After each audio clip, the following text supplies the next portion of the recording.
এত বড় চেয়ার তো এখানে দরকার ছিল না, আমি তো পড়ে যাচ্ছি পেছনে, আমি পড়ে যাচ্ছি। বাংলাদেশে টাকার যে অপচয়, আমি একটু আগে একটা বক্তব্য উপস্থাপন করে এলাম, সেটা হলো যে সরকারি সম্পদের অপচয় কিভাবে রোধ করা যায়, এটা অপচয়, এইটা অপচয়। হ্যাঁ, আমিরুল মোমিনিন যেটা করেছিলেন সেটাও তো সম্ভব ছিল, এই টাকাটা বাঁচিয়ে তো জনগণের ঘাড়ে দেওয়া যেত। তো এটা তুমি একটু নোট নাও ডিটেইলজি, আমি ক্লিয়ার করে দিই। দুইটা ফির ক্ষেত্রে ট্যারিফ যেটা নেন সেটা হয়তো মাসিক একটা, ওইটা হয়তো নিতে পারেন, কিন্তু আপনি এই জায়গাটা তো কমাতে পারেন। আমার মনে হয় অনেক টাকা এই জায়গায় অবশ্যই পৌরসভা, এটা আমি আপনাকে বিমোদে আপনাকে রিকোয়েস্ট করবো যে আপনি এটা দেখবেন এবং একই সাথে ডিটেইলজি তুমি এই জায়গাটায় কাজ করে মানুষকে একটু শান্তি দাও। এটা ওই সময় তারা করেছে, তারা অনেক বেশি খরচ করেছে আমার বিশ্বাস। এটা অত্যন্ত অ্যাম্বিশাস একটি চিন্তা চেতনার মধ্য দিয়ে তারা করেছিল। এই অ্যাম্বিশাস এ কারণেই হয়েছে আজকের এই চেয়ারের কারণে।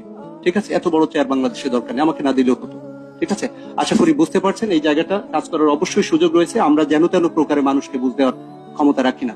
সাধারণ মানুষের যেটা চাওয়া, 62,000 যে পরিবার, তাদের চাওয়াটাকে আমাদের অবশ্যই গ্রাহ্য করতে হবে। তাদের পৌরসভা তারা কিভাবে চালাবে, দে উইল ডিসাইড, আমরা ডিসাইড করবো না এখানে। Thank you very much. আমার স্পিচ এটাই। ওকে।